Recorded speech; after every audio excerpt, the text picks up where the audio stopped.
निरंतर में आप सभी लोग का स्वागत है।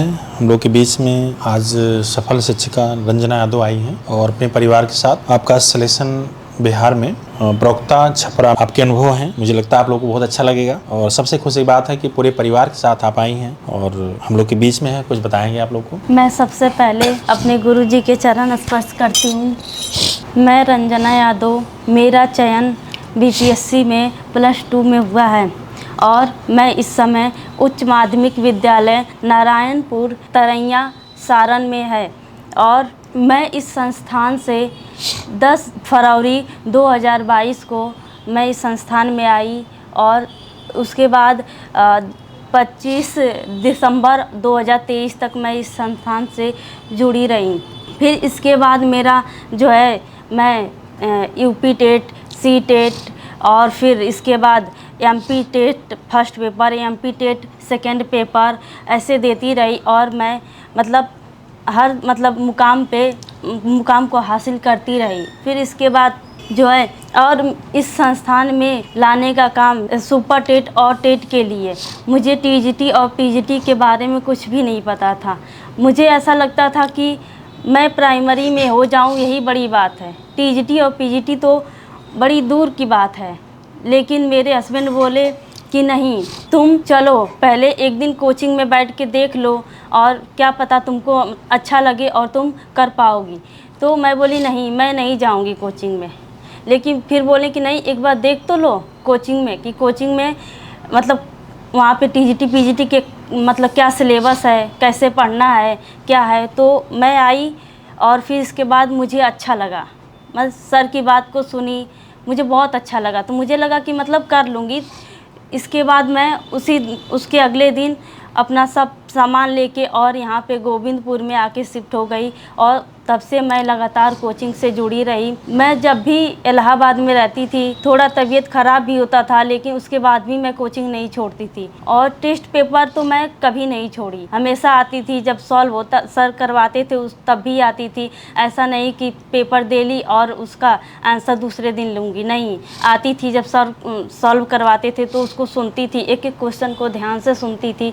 फिर उसको मैं सुन के फिर जो मुझे नहीं आता था या गलत होता था उसको मैं फिर करती थी। अच्छा, पहला टेस्ट जब आपने शुरू किया तो आप कितने प्रश्न थे उसमें? 125 थे कि 150 प्रश्न थे? जी सर, वो 150 प्रश्न था और उसमें से मेरा 52 सही था, जो कि जी, और उसमें 30 नंबर का जीएस था और बाकी 120 क्वेश्चन जो हिंदी से थे, जिसमें से मेरा हिंदी में 47 क्वेश्चन सही था, बाकी जीएस का सही था। अच्छा, घबराहट खूब हुई होगी जब मेरिट बहुत सर, बहुत, क्योंकि उस समय बहुत लोग का 120, 125 ऐसे आया। तो हम सोचे कि हम तो बहुत पीछे हैं, लेकिन फिर भी कभी कभी बीच बीच में बहुत निराशा होती थी। ऐसा लगता था कि हो पाएगा कि नहीं हो पाएगा, मैं आई हूँ तो कर पाऊँगी कि नहीं कर पाऊँगी, ये सब सोच सोच के। लेकिन कभी कभी बीच बीच में सर जब आप बोलते थे ना कि 60-65 वाले रैंक देते हैं, तो मुझे ऐसा लगता था कि सर आप मुझे ही कह रहे हैं और मेरा ही होगा। ऐसा लगता था कि आप हमारे लिए ही बोल रहे हैं। तो ये जब चीज़ आप बोलते थे तो मुझे बहुत ज़्यादा एक तरह से आप मोटिवेट करते थे, मुझे उत्साह मिलता था कि नहीं, पढ़ना चाहिए, मेरा ज़रूर होगा। फिर ऐसे करते बीच बीच में बहुत निराशा होती थी, कभी कभी मन एकदम घबरा जाता था, कभी कभी लगता था कि नहीं, हो ही जाएगा, कोई बात नहीं, सब लोग बैठे हैं, सब लोग पढ़ रहे हैं, और ऐसे होता था बीच बीच में। फिर इसके बाद जब मेरा एमपी में एमपी टेट निकला, फिर एमपी का फर्स्ट पेपर, सेकेंड पेपर, मैं एमपी का मेंस भी दी थी, जिसमें मेरा वेटिंग आया। और वेटिंग इसलिए आया कि बिहार में प्राइमरी की वैकेंसी लगी हुई थी, TRE 1 की वैकेंसी, जिसमें मेरे पास यस टेट की तो दी नहीं थी, तो उसके लिए मैं टीजीटी पीजीटी के लिए थी ही नहीं कि दे सकूं। तो मुझे लगा कि मैं प्राइमरी का दे दूं, कम से कम प्राइमरी की ही नौकरी मिल जाए। तो मैं प्राइमरी में लगी और एमपी के लिए मैं छोड़ दी, सोची कि वो तो पीजीटी का है, इतनी बड़ी नौकरी है, पता ना मिल पाएगी कि नहीं मिल पाएगी। फिर सीट भी कम थी और मुझे लगा कि बिहार में सीट ज़्यादा है तो हो जाएगा। तो मैं फिर वही बिहार में प्राइमरी के लिए लगी रही। बाद में पता चला कि बिहार में जो है, या फिर प्राइमरी से बीएड को ही बाहर कर दिया गया। तो फिर निराशा हुई कि अरे ये तो मेहनत भी की और पेपर भी ना दे पाऊँ। तो इसके बाद फिर मैं एमपी के लिए वही 10 या 15 दिन बचे थे मात्र, तो मैं एमपी का जो सिलेबस था उसके अकॉर्डिंग फिर पढ़ाई शुरू की 10-15 दिन में, जिसमें मेरा वेटिंग में नाम आया। फिर ऐसे करते करते कभी होता था निराशा, कभी मन में आता था उत्साह भी जगता था कि नहीं हो ही जाएगा। फिर इसके बाद बिहार में मैं यह स्टेट दी, यह स्टेट का फर्स्ट पेपर, सेकंड पेपर तो दोनों मेरा क्वालिफाई रहा। फर्स्ट पेपर में मेरा 107 नंबर और सेकंड में 96 नंबर था। फिर इसके बाद टाइम ही ज़्यादा नहीं मिला, फिर उसका मेंस का भी पेपर आ गया, उसमें भी मेरा टीजीटी में 91 और पीजीटी में जो है 75 नंबर सही रहा, जो कि मैं टीजीटी को छोड़ के पीजीटी ज्वाइन की हूँ अभी। तो ऐसे करते करते कभी अच्छा लगता था, लेकिन अब हो गया तो बहुत अच्छा लगता है। और मम्मी पापा का भी बहुत सहयोग रहा होगा। जी सर, बिल्कुल बहुत सहयोग था। मतलब हम लोग 6 बहनें हैं और मेरे पापा जो है दूध बेचते हैं। दूध बेच के वो मतलब हम सब लोगों को पढ़ाए और अभी भी पढ़ाते हैं। मैं अपने घर में मतलब मुझसे 2 दीदी बड़ी हैं, मैं तीसरे नंबर पे हूँ। तो मुझे ऐसा लगता है कि पापा बहुत मेहनत किए, बहुत हम लोग के लिए मेहनत किए, बहुत संघर्ष किए, क्योंकि 6 बेटियों को और एक दूध बेच के पढ़ाना ये मतलब आम बात नहीं है। तो उनकी मेहनत देखते थे हम लोग, तो लगता था कि अगर हम कहीं ना पढ़ें या फिर मेहनत ना करें तो हम उनको नहीं खुद को धोखा देंगे। और फिर ऐसे करते मतलब हम लोग पढ़ते रहे, फिर अच्छा रैंक मतलब नंबर भी अच्छा आता रहा। और फिर ऐसे कभी कभी बीच बीच में गाँव वाले भी बोलते थे पापा को कि क्यों पढ़ा रहे हो, छोड़ दो बेटियों को, इतनी 6 बेटियाँ शादी वादी करके इन लोगों को भेज दो, अपने अपने घर जाएंगी रहेंगी, पागल हो, पढ़ा रहे हो, नौकरी फ्री में मिलती है, ऐसे मिलेगी, ऐसे ही पढ़ने से मिलेगी। बीच बीच में बहुत सुनाया करते थे लोग, लेकिन पापा किसी की बात नहीं सुनते थे। उनको लगता था कि जब मेरी बेटियां पढ़ने लायक हैं तो पढ़ेंगी, और फिर बस उनका यही था कि हमारा मान सम्मान बचा के रखना, कभी मेरे मान सम्मान पे आँच नहीं आने देना। और हम लोग वही करते थे कि पापा जब हमारे लिए इतना कर रहे हैं तो कभी मतलब गलती से भी ख्याल नहीं आता था। जब भी कुछ होता था तो पापा और मम्मी का चेहरा ही याद आता था कि पापा मम्मी इतना कर रहे हैं। हम लोग देखते थे आसपास भी या फिर और जगह भी सुनने को मिलता था कि अभी हमारे गांव में ही एक लोग थे जिनकी एक ही बेटी थी मात्र और 3 भाई थे, अच्छे घर से लोग थे, लेकिन वो बोली कि पापा मुझे एमए करना है।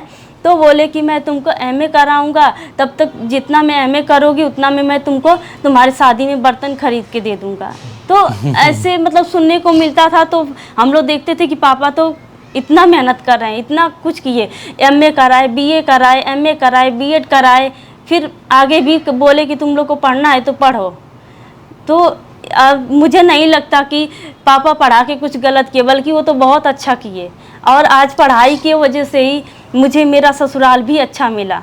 शायद मैं बीएड नहीं की होती या मेरे पास इतनी योग्यता नहीं होती तो मेरे ससुराल वाले मुझसे शादी भी नहीं करते और बोले भी कि तुम्हारी पढ़ाई को देख के ही हम शादी कर रहे हैं, ऐसा नहीं है, तुम पढ़ी लिखी हो, अच्छी बात है। तो फिर यहाँ शादी के बाद आई तो मुझे ससुराल भी बहुत अच्छा मिल गया। मेरे सास ससुर, मेरे हस्बैंड, मेरे देवर जेठ, सब पूरा घर परिवार सब अच्छा मिला। सब ने मेरा खूब सपोर्ट किया, कभी कोई दिक्कत नहीं आने दी। बोले आपको नहीं महसूस हुआ मैं किसी दूसरे घर में हूँ? जी नहीं सर, बिल्कुल नहीं, कभी ऐसा मौका ही नहीं मिला। तुरंत शादी के बाद ही भेज दिए लोग कि नहीं तुमको पढ़ना है तो तुम पढ़ो, यहाँ नहीं, घर नहीं रहना है, पढ़ लिख के अपनी ज़िंदगी को बनाओ। वो ऐसे मतलब मेरी सासू माँ का तो मुझे बहुत उनका नहीं देखने को उनका साथ नहीं मिला, वो कुछ ही दिनों में चली गई, नहीं रही। लेकिन ससुर जी जो है अभी भी बहुत हम लोग का एक तरह से समझिए कि एक सहारा ही है। जो वो चाहते तो वो घर रख सकते थे, हमको बोलते कि तुम खाना बनाओ, क्यों जाओगी, खाना बनाने वाला कोई नहीं है, रह के खाना बनाओ। लेकिन वो बोले कि नहीं, खाना नहीं बनाना है, हम लोग खाएंगे चाहे ना खाएं, जैसे रहें, लेकिन तुम लोग को पढ़ाई करना है तो पढ़ाई करो। सर जब कभी छुट्टी होती थी दिवाली पे या होली पे तो मैं घर जाती थी यहाँ से, तो पापा जी यही पूछते थे कि कब तक कोचिंग बंद है क्योंकि उनको पता था कि जब तक कोचिंग बंद है तभी तक रहो, और कोचिंग जैसे ही शुरू हो तुम चली जाओ यहाँ से। तो एक तरह से कहिए तो ससुराल भी बहुत ही अच्छा मिला, और ये मेरा नसीब था कि मुझे अच्छा मिला, नहीं लोग तो काम करने के लिए प्रेरित जी करते हैं, आप तो बिल्कुल पढ़ने के लिए किया जा रहा है। जी, मुझे हर वक्त अभी भी फ़ोन आएगा तो पापा जी यही बोलेंगे कि तैयारी चल रही है कि नहीं। तो ये देख के मतलब बहुत अच्छा लगता है कि ससुराल भी मुझे ऐसा मिला, मायका भी मेरा इतना अच्छा रहा, सब लोगों ने सपोर्ट किया। कितने नहीं लोग तो कहते होंगे कि कब आएंगे घर, कब तक जी, परीक्षा लगी है, कुछ लोग बिल्कुल। ऐसे बोलते रहता है। जी, लेकिन मेरे घर में ऐसा नहीं, ये था कि तुम्हारा जब तक कोचिंग बंद है तभी तक रहो, कोचिंग जैसे खुल रही है तुम चली जाओ, यहाँ से नहीं रहना, हम लोग कर लेंगे, खा लेंगे, जैसे भी अपना रह लेंगे। अच्छा, तो प्रयागराज ये सब- में आप कितने समय तक रही यहाँ पे? जो आप बता रहे थे आपके घर में और भी किसी सिलेक्शन हुआ है यहाँ पे रह के? जी सर, मेरी ननद का हुआ है, हम लोग साथ में ही कुछ दिन तक रहे और फिर इसके बाद उनका भी सिलेक्शन हो गया। बिहार में टीजीटी और पीजीटी दोनों पद पे हुआ था, जो कि वो संस्कृत विषय से थी। मेरे हस्बैंड का भी लगा था, लेकिन उनका जो है 92 नंबर सही था, 1 नंबर से उनका रह गया। तो ऐसे करते करते हम लोग 3 लोग मतलब यहाँ इलाहाबाद में रह के पढ़ाई 3 करते लोगों थे। में 2 लोग को नौकरी लग गई, 2 लोगों को नौकरी और लग 4 गई। नौकरी पाई और आप। जी सर बिल्कुल। तो अच्छा लगता था सबको। और मेरे घर में जो है हम लोग को पढ़ाने लिखाने का काम मेरे छोटे देवर करते थे, जो इतना खर्च होता था तीनों लोगों का वही देते थे। और वो कभी नहीं ये कहते थे कि इतना पैसा दे रहे हैं क्या हो रहा है, कभी नहीं। वो कहते थे कि आप लोग बढ़िया से पढ़िए लिखिए। कभी कभी मन में निराशा होती थी तो कहते थे कि नहीं आप लोग लगे रहिए, हो जाएगा, हमको पढ़ाना है, हमको देना है, मत घबराइए। तो वो भी एक छोटे थे लेकिन बड़े बड़े का काम कर गए और इतना अच्छा किए कि शायद हम लोग का जिंदगी ही बदल गई। तो बहुत मुझे खुशी होती है, मैं सोचती हूँ कि हर लड़की को ऐसा ही परिवार मिले जो उसका खूब सपोर्ट करे। ये सब देख के बहुत अच्छा लगता था। अच्छा, आपका जब सिलेक्शन हुआ तो घर परिवार से बहुत सारे बधाइयाँ मिलती होंगी, जी सर, तो बहुत अच्छा लगा होगा बहुत आपको? अच्छा लगा। अभी भी जाते हैं तो सब लोग पूछते हैं कहाँ हैं, किस क्या करती हैं, कितने तक के बच्चों को पढ़ाती हैं, तो अच्छा लगता है, उन लोग को भी खुशी होती है। और कुछ आप बताना चाहेंगे? अपना अनुभव बहुत अच्छा लग रहा है आपकी सफलता जी। देख करके, क्योंकि सबसे खुशी बात यह है कि आपकी सफलता से परिवार भी खुश है जी और आपके सर, अंदर बहुत खुश हैं जो लोग। संस्कार आप के अंदर है, ये मत सोचना कि आपके संस्कार हैं जो दोनों परिवार खुश हैं, जी ये बहुत बड़ी बात है। जी। और कुछ कहना चाहते हैं आप वहाँ स्कूल में शिक्षक दिवस शायद ये बहुत सारे प्रोग्राम आप सफल जी। होके की होंगी, तो वहाँ जी कैसा सर। महसूस हो रहा सर था? वहाँ भी बहुत अच्छा लगता है, वहाँ भी स्कूल में सब लोग अच्छे हैं, जितने टीचर हैं सब अच्छे से बोलते हैं और वहाँ पे भी बहुत मान सम्मान मिलता है। वहाँ के जो रहने वाले हैं, गांव के लोग हैं, जब भी हम लोग जाते हैं तो पूछते हैं लोग कि बहुत इज्जत से बात करते हैं और उन लोग को बहुत अच्छा लगता है कि हम लड़की हो के अदर स्टेट के हो के आके यहाँ पे हम लोग नौकरी कर रहे हैं। तो उन लोग को ये सब देख के बहुत खुशी होती है और कहीं ना कहीं मन ही मन वो लोग एक तरह से उत्साहित भी होते हैं कि कल को हम लोग भी अपनी बेटियों को ऐसा ही कराएं। तो ये सब देख के अच्छा लगता है। जैसे सुबह के बजे जब आई होंगी खूब भीड़ रही होगी, बहुत सारी जी महिलाएं सर। पढ़ रही होंगी, तो डर लगा होगा कि बहुत कितने- डर लगता था सर जब टेस्ट होता था और मेरा कभी 100 प्लस नहीं जाता था, कभी कभी 3 या 4 बार गया होगा मुझे याद है जहाँ तक, बाकी मेरा 100 प्लस कभी जाता नहीं था।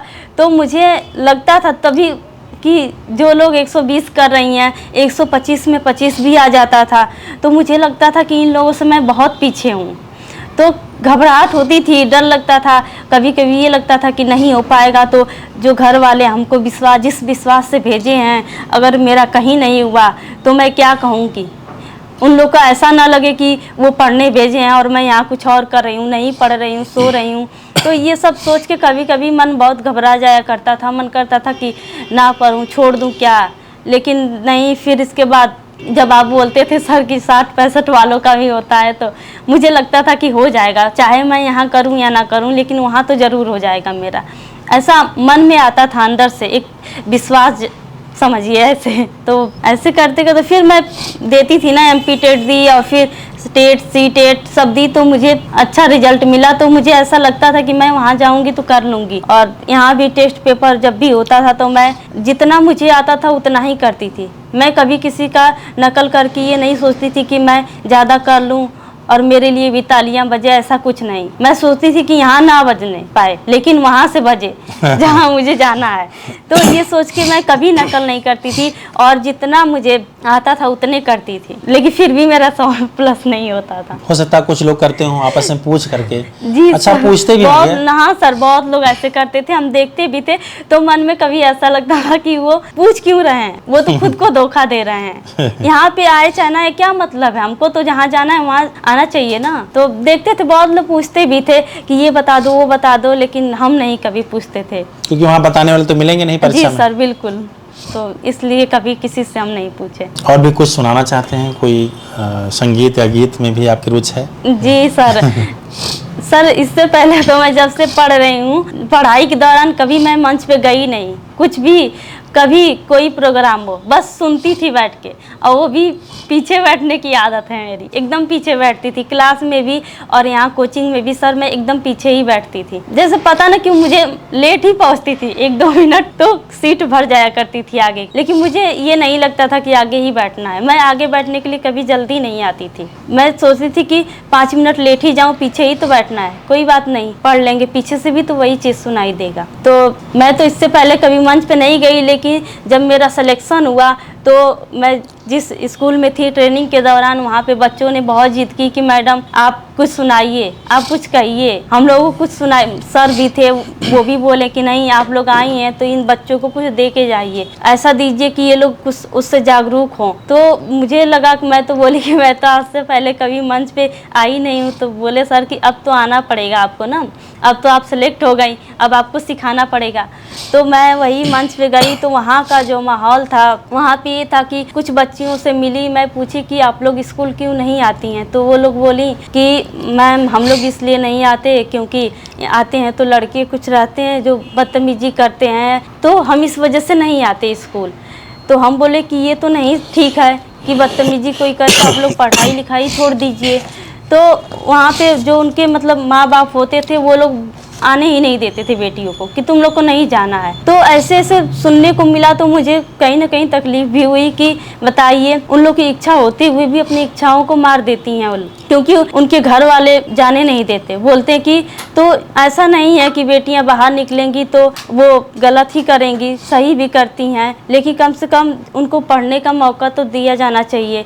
तो ये सब देखते हुए, वहाँ का माहौल देखते हुए मुझे छोटी सी 2 पंक्तियाँ याद आई, तो मैं वही सुनाई। सुनो द्रौपदी शस्त्र उठा लो, अब ना गोविंद आएंगे, सुनो द्रौपदी शस्त्र उठा लो, अब ना गोविंद आएंगे, छोड़ो मेहंदी खड़क संभालो, छोड़ो मेहंदी खड़क संभालो, खुद ही अपना चीर बचा लो, ध्रुत बिछाया बैठा शकुनी, मस्तक सब बिक जाएंगे, सुनो द्रौपदी शस्त्र उठा लो, अब ना गोविंद आएंगे।